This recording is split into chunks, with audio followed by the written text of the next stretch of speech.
for the rest of this set, I'm going to talk about boobs. Hey! More specifically, breastfeeding. Hey! A mixed response. Because if you have forgotten, that is the point of boobs. They are just balls of fat that babies suck on. Just a little disclaimer before I start this bit. I don't want you thinking, oh, bloody woman coming on here talking about womanly stuff. Let me tell you a little story. In the summer, I first met Freddie Quinn, the host, and he had just watched this documentary about breastfeeding, and he was like, you're a mum, like, why don't you do some stuff about breastfeeding? I was like, really? It's not going to be relatable for most people. And he was like, oh, no, go on, it'll be different and stuff like that. So, don't worry, guys, the patriarchy still exists. I'm just following the orders of a man. I'm going to talk about breastfeeding. I've thought of a male analogy to, like, keep you on board. If you could wee out cold beer and, like, share it with your mates, you would, wouldn't you? You'd get over the weirdness. Yeah, it'd be fine. It's exactly the same, I think. So I first learned a bit about breastfeeding when I was pregnant with my first child, and I got invited to a breastfeeding workshop. And they said on the letter, please bring a doll or a teddy. Now, at this point in my life, my house was not filled with dolls and teddies. So these are the options I had available to me.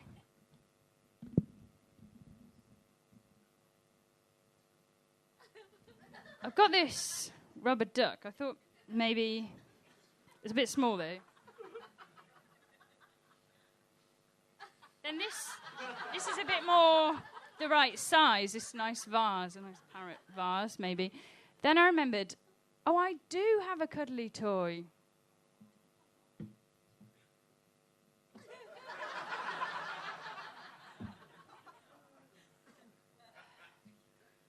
I'm not going to look weird at all like this. No. I did manage to breastfeed, and it was fine. Like, sometimes I got out of some chores, sometimes it was a bit annoying. I decided I wanted to stop before the baby could talk, because I once went to the library with a friend who had a 2-year-old, and he just shouted, "Babies!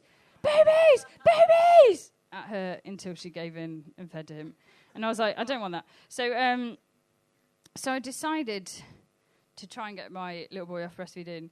It was really hard. Like, I wish he was addicted to crack instead, because then I could just send him to rehab. I had to invent my own kind of version of rehab, which involved this kind of night of cold turkey, where he stayed with my husband and I slept on a boat so that I couldn't hear the cries. It was sad. I'm on this, like, Facebook breastfeeding forum, and people post things when they finish. They say, like, oh, I've come to the end of my breastfeeding journey. I'm so proud of what I've achieved. If I was to write an honest end of breastfeeding post, it would go something like this. I'm free, I'm finally free from the shackles of breastfeeding. Woo! Farewell, big leaky boobs. I will happily embrace the shriveled remains of my breasts, because I'm free! Woo! I went out to get myself some new bras. How I see it now is that my breasts have retired. They've done their job, they've attracted a mate, they've nourished 2 children, and now they're heading south for the retirement. I wanted to get them a comfy retirement home, and so I went to the shop, I found this bra that looked comfortable, I went to pay for it. They said, oh, this is actually a post-surgery bra. You can fill in this form and claim back the VAT, because it wasn't, like, in any way a luxury item. Anyway, I got that. I got home, and I was a bit upset, because I said to my husband, I really liked my boobs 10 years ago. And I know he meant to be encouraging. He really meant this as a compliment. He said, I liked your boobs 5 years ago. Thanks, babe.